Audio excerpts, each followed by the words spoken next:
The ideas expressed in the following presentations are those of the speakers and do not necessarily reflect the views of ACI or its committees. ACI web sessions are recorded at ACI conventions or other concrete industry events and will be made available for viewing free of charge for 1 week. Thereafter, they will be archived on the ACI website or added to ACI's online CEU program, depending on their content.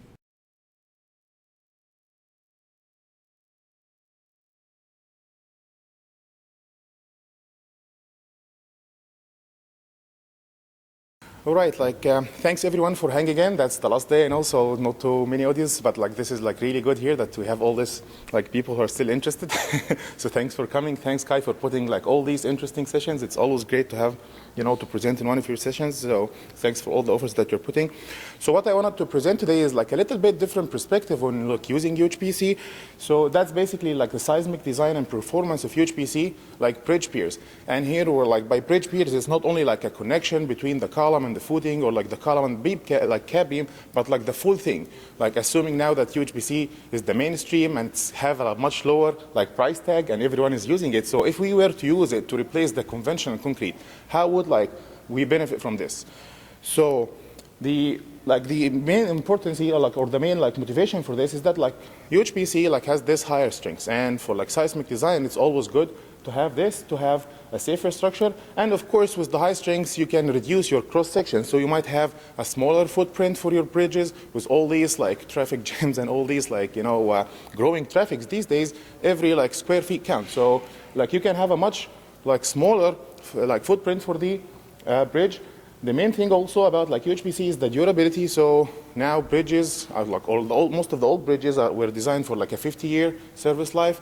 With UHPC, we're talking now 75 years, 100 years easily of service life and minimal maintenance. So there is definitely benefits. And that, again, will be most important for the harsh environments, for all these coastal states, when you have a bridge with all these chloride attacks and things like that. Even the service life is more challenging. So with all these benefits, why should we use it even for seismic? So seismic, with all these extreme or advanced properties of UHPC, it's naturally to think of using it for basically seismic retrofitting or seismic application. So this is already a bridge. I think this is a photo that I borrowed from Lafarge. So that's a bridge that was retrofitted already in Canada, using UHPC jackets here. So we have this nice ductile behavior in tension and compression. So how can we utilize this to make, again, very robust column jackets here? So it naturally gave us an option to use for seismic design. There is, of course, not only for seismic, but for other even design, we are still lacking design guidelines. So if you were to design a jacket like this, how would you decide on the thickness, how much reinforcement you put in there? These are still people are doing, research, and everyone, they have their own design criteria. So there is no consensus yet on what design guidelines should you use. But again, as a starting point, the properties are just encouraging to consider it for these applications. So the objective of this study is basically to investigate how much reductions we can get for the columns, or the bridge in general, but here I'm focusing mainly on the columns. So how much reduction you can get in the column footprint of the bridge, and if you redesign your bridge with UHPC and have these way more smaller cross sections, how would it perform under a typical earthquake? So how to investigate the seismic performance of these newly designed or redesigned basically UHPC piers. This is actually a part, it's just worth pointing this out here. This is part of a bigger project. So it's not only that we are focusing on the seismic performance of UHPC, but we want also to see what are the monetary and ecological costs that come with using UHPC to replace conventional concrete. So if we are having, UHPC is much higher cost. So material costs, when you combine it with the construction costs and the maintenance and the life of the bridge, would you have even savings over the life of the bridge in terms of the monetary costs? And most importantly, the ecological cost with the high cement content in UHPC. There are some environmental concerns with the carbon footprint associated with UHPC that might not be very environmentally friendly. But what we showed so far was the preliminary conclusion, and again, I'm not presenting this here today, but what we have seen so far is that with the much reduction you get in the volume of the concrete you're using, the overall cement that you're using is less. So we end even with some environmental benefits, not the opposite as expected. So for those who are interested, like, of course, I would like to share this more with you here, but for the interest of time, I'll just focus on the two things. The first two things, the design and the performance, and there will be like a final report, hopefully, that we are putting together this summer that can summarize the full project. So, as I said, there is no like consensus or like there is no at least design guidelines yet for UHPC. So the methodology that we're using here, like we are not basically the design objective is just to replace the conventional concrete. So what we are picking here, we're just using different mixes, UHPC mixes from the literature. We're not mixing anything here. We're just picking 4 different mixes with different F'(C), with different tensile properties, and redesign a typical California bridge using these 4 mixes and see how much savings we can get. The other thing that we are using basically is we are trying to look at the reinforcement ratios. So what reinforcement ratios can better utilize the UHPC? Like you have UHPC that has like almost 6 times or 5 times higher like compression strengths than regular concrete.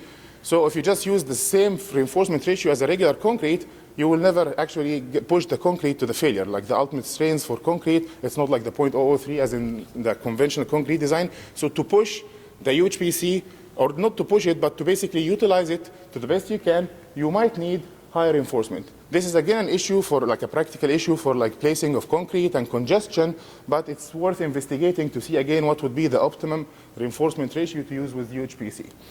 So these are the main 2 objectives, or like the main things that we are doing. And after that, the final check that we are doing, once we have like a set of final design, we do like some seismic checks by doing pushover analysis and time history analysis, just to make sure that the overall bend is behaving as required. So some of the background here, that's the bridge that we are using. This is just like a typical California bridge again that we use from the Caltrans Academy bridge. So that's the academy for those of you who are familiar with this. Like the Caltrans, they have this academy to train their new engineers, and that's the prototype bridge that every like new engineer joining Caltrans has to go through the design of this bridge here. So that's a typical California bridge. And what we are doing, since we have the full design for this bridge already using conventional concrete, what we are trying to do here is just to redesign only the bend. So just the cap beam and the 2 columns using UHPC. So these are the 4 mixes that we selected. As you can see here, they vary in F'(C), they vary in the tensile strengths, and these are the sources that we borrowed these mixes from. So these are all published mixes, like we are not making up any numbers here. As you can see, some of the mixes are very high, which again is related to curing and things like that, as most of you are familiar. So it's naturally to consider these things, because if UHPC like were to be used in like precast like factories or like plants, you can apply some like special curing. So technically there is nothing that prevents you from reaching these high like strengths if you use the right curing method. So that's the original column. It's like a 6-feet column with like 1.5% almost reinforcement ratio. So what we want to do now is, if we're using each of these 4 mixes with different reinforcement ratio, what is the new design using UHPC in terms of the geometry of the column and the reinforcement ratio. So the design criteria that we came up here, again, there is no like any formal design guidelines. So what we are doing here is a very, very simple procedure. So just based on the ratio of the strengths of the regular concrete to the UHPC, we get the geometry based on this as a starting point. So like if we are designing the column to carry 20% of its axial capacity as the dead load or the life load, that's we are matching here based on the bridge from the superstructure weight. Then we use the same reinforcement ratio again as a 1.5% as a starting point, and we keep iterating basically. So when we do this, we just calculate the moment capacity. So, and this is the main design criteria here, is that we are just matching the column moment capacity of the regular concrete. We are trying to achieve the same capacity using UHPC. So we used like section analysis for this, and the software that I used for this basically is OpenSeas, and I will show in a minute why we particularly chose OpenSeas for this. And then we optimized and finalized the design by expanding the reinforcement ratio. So we tried actually 4 different categories of reinforcement. Once we do this, we design the bend cap. And for those of you who are familiar with the bridge design, typically the bend cap just follows the column. You just add like 1 foot from each side, and you can do a capacity check. So that's how we finalized our cap beam. And at the end, we did this nonlinear pushover and time history analysis so that we can confirm that the overall bend behave as expected. So going back to OpenSeas, why we chose this one? Again, there is a lack of constitutive models for UHPC. I know Kai is doing a lot of work in this area, but we tried something very simple here. So that's one of just two of the typical concrete models that are implemented in OpenSeas, like concrete O2 and concrete O4. They just reflect like a uniaxial material with tensile properties and a Popovic material. So what we tried to do, there is no strain hardening here. So technically we couldn't make full use of the UHPC behavior in tension with the strain hardening. But what we tried to do is just to tweak the model a little bit so that we can have this soft slope. But we are trying here to have like a softer, almost like a maintained tensile capacity and much higher strains at the peak for the compression. So this is just a minimal tweak, and it's on the conservative side. So whatever I can safely claim here that whatever designs we get from this is even conservative than what you were to get if you are using all the actual properties of UHPC. And that's the case for the 1.5%. I'm just showing some samples here. So again, that's the main criteria. If this is the moment capacity of the original column, what we were trying to do is to just keep iterating on the size of the column until we get almost similar capacity. And this was how we proceeded with our design. These are just two cases to compare here, and again to see how the higher reinforcement ratio would benefit further optimization of the column sections. So if you look at the diameter here, again, that's the original column, 6 foot. With the 1.5%, we can go all the way to 4 feet and 6 inches. If you were to push the reinforcement a little bit higher, it is 4 feet and 2 inches. And as you know, if the diameter is almost 1.5 feet less, the area will vary even quadratic with this. So you have almost 50% smaller cross-section when it comes to the areas and the volumes. Now that we have basically the design, these are basically the sectional analysis or the moment curvatures that we get from OpenSeas for the cross-sections. And you can see here that we are comparing the 5 cases, the conventional concrete and the 4 UHPC mixes that we picked. And we are comparing them using these 2 concrete materials. So the different concrete materials is they are almost the same. They just have a little bit different behavior in unloading for those who are doing seismic analysis or plastic hinge behavior. So these again do not exist experimentally yet for UHPC, which hopefully is in a second phase of this project that we will start next year to verify these things experimentally. But that's the 2 concrete types here. And again, you can see the black one is the conventional concrete. So UHPC have even a higher moment capacity at the beginning, and you can maintain almost the same capacity at the end. Once we have our cross sections finalized, we proceeded to the seismic analysis basically. And we did 2 types of analysis here, pushover analysis and time history analysis. So the pushover, what you are doing basically, you just have your bend, the 2 columns and the cap beam, so it's a planar flame, and we are just pushing it under displacement control all the way until failure. So that's a monotonic loading, and you just capture the pushover behavior here. So again, the black one is the conventional concrete, and these colored ones are the optimized UHPC ones. So you have here, actually, you are not only, you can maintain the same moment capacity for the column, but you get an overall higher capacity for the full pier, the 2 columns with the cap beam, the framing action. So you even have a higher base shear capacity here for the bent cap. And again, the residual capacity is almost the same. So this gives us confidence that this design, although it's on the conservative side, but again, it's at least behaving as expected from the pushover analysis. To take this to the next level, we did nonlinear time history analysis basically. So we picked 4 different ground motions or 4 different earthquakes. So the black thick line here, that's the Caltrans design spectrum. There's just a little bit error here in drawing it, but that's the Caltrans one. And we used the pier ground motion. Again, for those of you who are familiar with the pier, that's the Pacific earthquake, Earthquake Engineering Center. They have this database that you can just put or insert a design spectrum, and they will do the matching for you. They will just search through 10,000 records or something. What are the most close ground motions? So we picked 4 of these close ground motions, and you can see them here. One of them comes from the El Centro, the El Centro that's the Imperial Valley, and one from 2 from the San Fernando earthquake. And you can see the average here is almost matching with the design spectrum. So that's the design level. So any of these earthquakes, as we pick it, as such, that's the design level. In earthquake engineering, we typically design for this level, and then we do some checks for the maximum considered earthquake, which is 1.5 times even higher than this forces here. So that's what we did. We did our time history analysis using the design level scaled ground motions and the maximum considered earthquake scaled ground motion. So if you can see here, that's just a comparison for one of the cases at the design level and the maximum considered earthquake level. The blue one, the black one is the conventional concrete, and the red is the UHPC. So two important things that we can pick from this figure immediately is that the peak deformations that you get in the case of the UHPC are a little bit less than what you get from the conventional concrete. So you have like a stiffer, basically, frame and enhanced Young's modulus and enhanced stiffness. So you are getting basically lower deformation.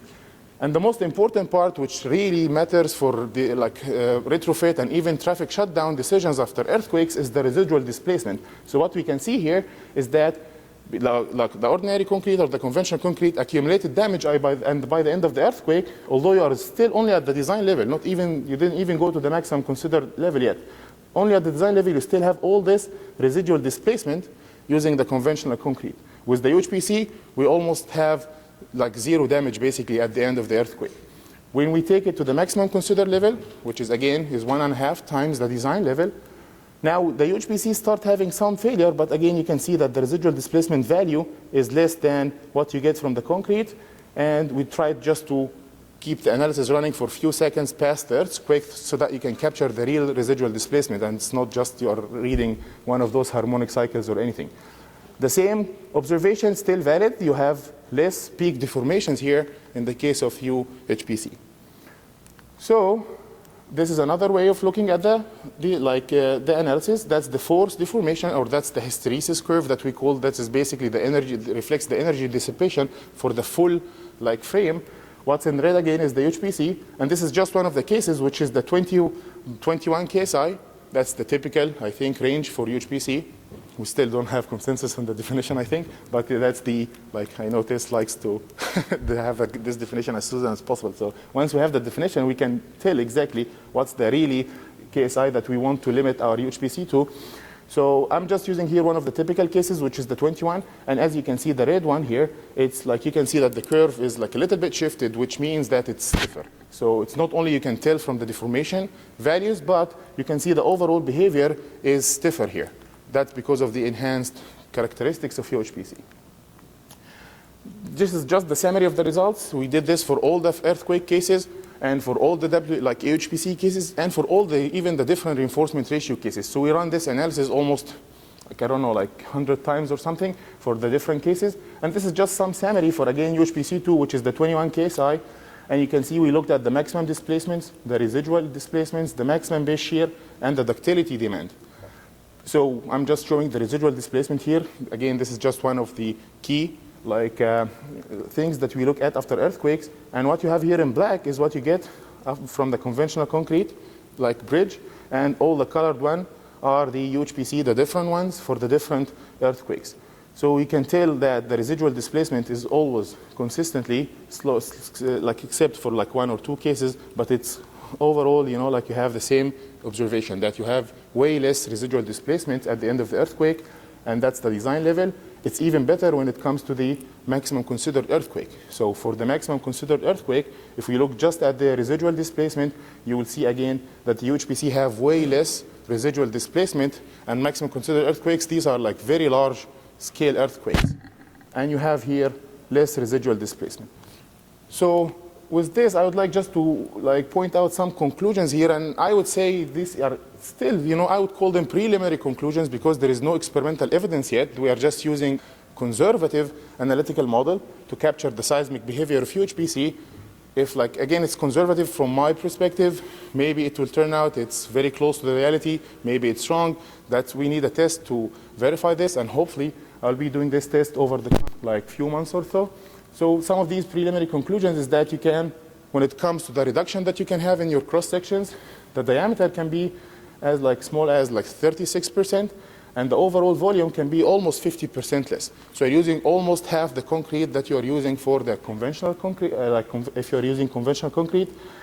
The big thing here is that which is expected already, is that the higher reinforcement ratio you use, the even further you can reduce your cross-section, because the UHPC is really good that it can catch up with the steel. So all the mode of failures basically are steel rupture. The UHPC doesn't even fail. You rupture your steel way before the concrete reaches it's crushing, strain, or something.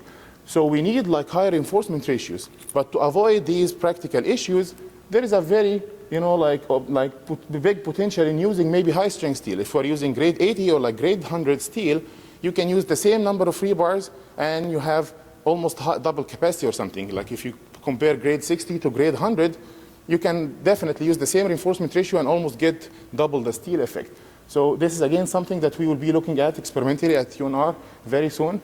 And the other two things is that you can see here, and we have demonstrated that the seismic performance is accepted. If we just look at it on an absolute perspective, it is acceptable seismic performance in terms of the design code and provisions. But if you even compare it to the conventional concrete, you can see that we are not only getting a comparable response, but sometimes we even get a superior response when it comes to residual displacements or things like that. So there is benefit indeed in using UHPC, and this will be hopefully our potential to continue with some experimental work. So with this, I would like to thank you, and I'll be happy to answer any questions. Did you find any major difference with changing with UHPC, changing the stiffness, model specificity on the natural frequency of the stuff?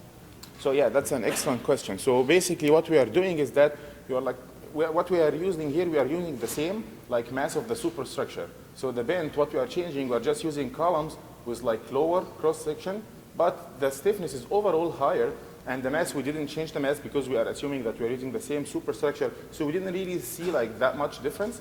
So the reduction that you have in the cross-section was counted by the advanced or the higher Young's modulus. So we overall are in the same range of the periods. But of course, if you were to design the full bridge, assuming you have a superstructure that's also UHPC, it will be way lighter than a typical conventional concrete. Then you're talking a different dynamic problem at this case. But since what we did is just a planar frame, so we didn't really change the mass at all. So, yeah. Thank you, Adam. Thanks.